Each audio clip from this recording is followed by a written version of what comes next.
All right, YouTube, how you doing? Welcome back to the channel. We got the ALCS and NLCS, a couple playoff games to get into in the MLB for today's video. Like we always do when I go through each of those games, I'm going to give you my lean on either the side or the total or both, but all my final plays that I'm ultimately rolling with myself, which I've definitely been fadeable. Those plays have been in the pin comment and will continue to live in the pin comment. So keep an eye on that, guys, as we go through this. That's what we're actually rolling with ourselves. If you do want to ride with me, or if you want to fade me. Last night we had the Phillies money line. That was our only play. We'd hit the womp womp if we could. Arizona gets the first win of this series. But for today's video, we're starting it off talking some Texas Rangers, Houston Astros baseball. Houston knots up the series at 2 last night. It's now 2-2. And I will say, there seems like there's some momentum on Houston's side of things. I kind of said it all along with this team that they're built for playoff baseball, and I am leaning towards Houston today overall. I think that Verlander on the mound against Jordan Montgomery, there's a slight advantage for Houston, especially when it just comes to playoff experience and whatnot. I can't knock what Montgomery's done. He's been pretty damn good now. He had a rough start against Baltimore. It was at 3 innings pitched, 9 hits, 4 earned runs, but outside of that, he's been pretty damn good.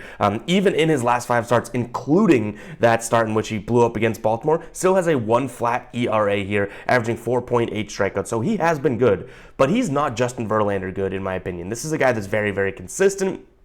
Pitched okay. We already saw this match in game 1, right? Pitched okay against this team, and still ended up getting the loss here. But he pitched 6 2/3, 6 hits, 2 earned runs, 5 Ks, only 15 pitches per inning. He did let up a dinger though, and they lose that game 2-0. I think Verlander gets his revenge. I think Houston's offense has started to build up some steam here. 8 runs scored, 10 runs scored, and we've seen obviously this Houston team kind of score in bunches through the season. I think the offenses stay hot here.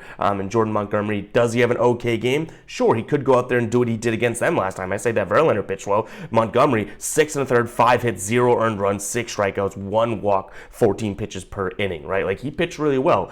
I don't know if I trust him to do it again. So against the same team, they've already seen him. I'm giving a slight advantage here in the pitching department to the Astros. Not knocking what Jordan Montgomery's done, but if you're going to give me an experienced guy like Verlander pitching in a good momentum spot, I am going to take the bait there. And maybe it is the bait, right? But in terms of what we're looking at from the offensive perspective, I love what I'm seeing out of Houston against lefties as well. In their last 5 here, averaging 292 against lefties with a 352 on base percentage. You got to love that. Texas, like I said in yesterday's video, this offense hasn't relied on average pretty much damn near all year long. They have big plays, extra base hits, that type of thing, which they're phenomenal at, but still average is slightly important in the game of baseball here. Only batting .215 over their last 5 against righties. Obviously, Verlander's a righty, and a sub .275 at .271 on base percentage. So I think that in this matchup, Houston has the momentum. They have the offense right now behind them. They have the better pitcher and the better bullpen.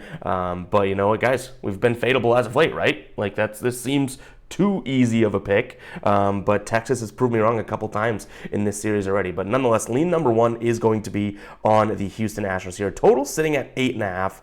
I'm going to keep saying it, but these two teams keep scoring runs. That's still kind of high. Like, I think anything around the 8.5, 9 range is too high for playoff baseball, but we've been proven wrong. We haven't been making those final plays, right? Been proven wrong in the last couple games. The last 3 games actually went over this line. So I'm going to lean towards the under, but not necessarily make that a final play. If anything in this game is going to be a final play, most likely it's going to be Houston on the money line because I love the momentum spot that they're in right now.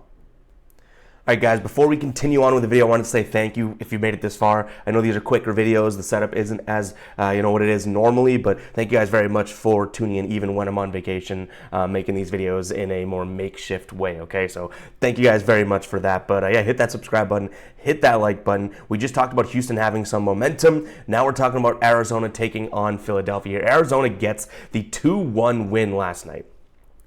Kind of shocked me. I think that this is a Philly series all the way around. But, Fat pitches, almost 6 innings. Ranger Suarez did what he normally does, and it was a low-scoring 2-1 game, just when I was bragging about this Phillies offense. That being said, momentum on the side of the Astros. I still think that there's sort of like, this is our series momentum behind Phillies. I don't necessarily think that, coming off a loss suits them well, but it might help the odds here. We're looking at a -135 line. And Joe Mantiply, I don't know all that much about him. He's only has a few starts this year. He's more of a starter for the Diamondbacks. He's the probable pitcher right now. So if he's just an opener, I like the chances of Philadelphia being able to get off to the races and have to go after, I guess, the Arizona bullpen here. Who the Arizona bullpen I won't knock, but they've just been kind of meh. 4.55 ERA in their last 3 year, 145 WHIP. The Phillies offense should be able to get to them if they have to go deep into the bullpen. That being said, this Arizona team, obviously being down in the series, they're going to start throwing the kitchen sink at the Phillies. So if they need to throw in someone that, maybe needs another day of rest or blah, blah, blah, like we could see that start to happen, right? So just, I guess, make a note of that. Keep an eye on that because, we can't really judge pitching if the guy's just an opener, right? But they could throw anybody. They can throw a starter in there afterwards and whatnot. But I'm not all that afraid of it. I think the Phillies get back on the win train today. Again, if we just recap what's going on in this series, a 5-3 win, a 10-0 win. All right, they were due for a loss 2-1. It killed us. We had the money line yesterday, but I just think that they're due to get back on track there. If you've been $100 better on the Phillies in their last 10 games, you're up almost 7 units on them because they've been playing such good baseball. There's something to be said for that. Even Arizona, as big underdogs in a lot of spots, right? You'd only be up $300, so 3 units in that case. So obviously we're talking playoff teams. No kidding, you'd be winning money if you were betting on these teams through the last 10 kind of to close out the year. But it just puts that Phillies game into perspective here in terms of how much they've been making the better. So I like what we're seeing from the Phillies side of things. Give me them on the money line. Christopher Sanchez pitching for them. He's been very, very consistent. Not all that great, but a 2.4 ERA over his last 5. Just consistent, like I said. But his last start was, I believe, way back, right? So hopefully, shakes off the rust, gets ready to go. He is a lefty. In terms of Arizona against lefties here, nothing really to brag about. I wouldn't say it's all that great, but in their last 5, batting just 125 against lefties, averaging 0 runs per 9 with a 205 on base percentage. So that is pretty ugly. Small sample size. If we look at more of a last 10, so sort of their playoff run as well as the end of the season, it's still not all that great. At 227, average the 282 on base percentage, but I figured I'd throw in the low blow of that last 5 there. And we know what we're getting from this Phillies lineup, right? In their last 5, I guess it doesn't really matter, lefty or righty, but in their last 5 against lefties, as they go up against an opener today, 350 average, 480 on base percentage, but we don't really know who's coming in next or anything like that. So I don't think that that's going to be the biggest determining factor them versus this opener, because he's only going to give you 3 outs potentially. But give me Phillies on the money line here in a bounce back spot. Total sitting at 9.5. I'll say what I said in the Houston game and Texas game. I just think it's too high to pull the trigger on. Like, I don't want to rely on 10 runs in playoff baseball. We did it when the Phillies scored 10 runs themselves, but that was only a 7.5 total or an 8 total, right? We're talking 2 more runs here, which every run matters. We just saw a 2-1 game yesterday, so I'll lean towards the under here as well, but I don't know if either one of these totals makes it into the final play. I think I do just like the money line plays today. But guys, that is going to wrap it up for today's video. Hope you guys did enjoy. Hopefully the mic sounds okay. I know it's a little weird. It's just a cheap sort of lav mic off Amazon, so better than the computer mic. I could say that, but hopefully it does sound all right. Hopefully the camera looks all right. It's hard to with this mug anyways, but nonetheless, guys, we'll catch you guys in the next one. All right, peace out.